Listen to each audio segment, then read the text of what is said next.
स्वागत है आप सभी का संतमत सत्संग बोला के इस मंच पर। गुरु महाराज,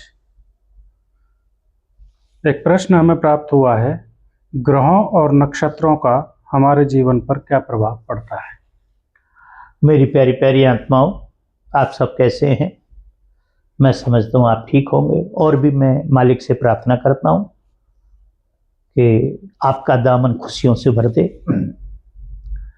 तो हमारे जीवन में ग्रह और नक्षत्रों का ऐसे ही प्रभाव पड़ता है जैसे प्राण और शरीर का हिसाब होता है। जैसे प्राण है हमारे, उसी प्रकार से ग्रह और नक्षत्रों का प्रभाव पड़ता है हमारे ऊपर।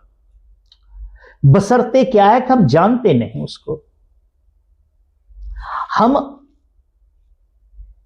हीरा किसी सब्जी की दुकान से लेने पहुंच जाते हैं, तो जब वो हीरा बेचता वो, तो क्या सब्जी बेचता वो? फिर यदि उसके पास हीरा हो तो सब्जी बेचता नहीं। हम आजकल के ये पंडितों से बात कर लेते हैं और इसीलिए हमारा उनका जो विचार है वो हमारे विचार के अनुकूल नहीं होता है।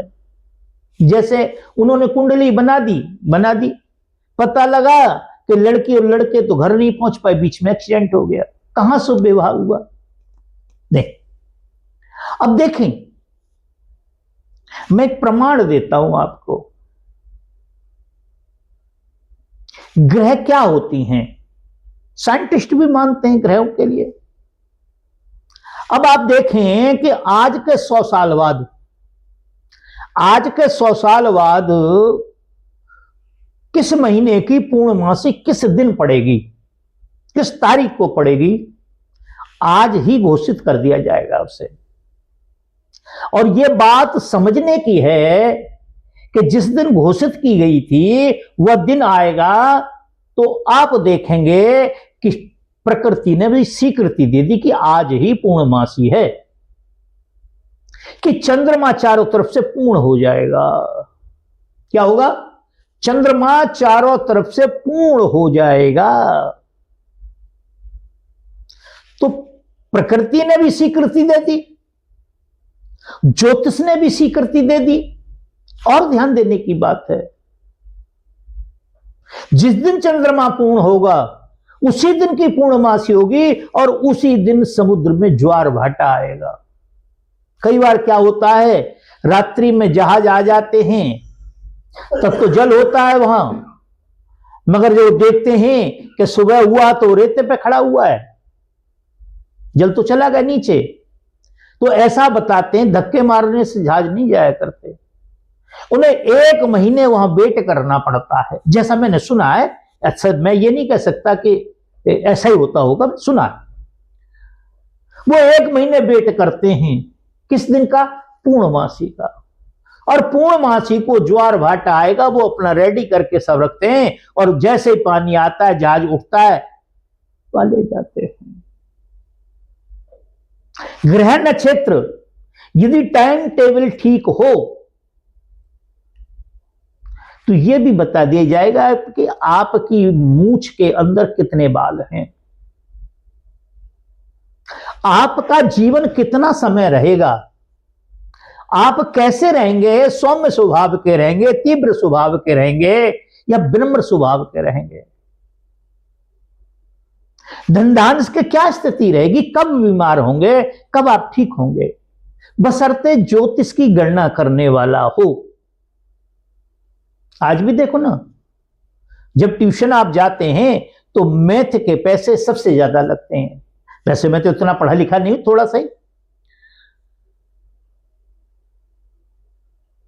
मैथ का जो टीचर है वो सबसे ज्यादा फीस लेता है। क्यों? जो मैथ है, जो गणित है, वही ज्योतिष है। समय की गणना को करना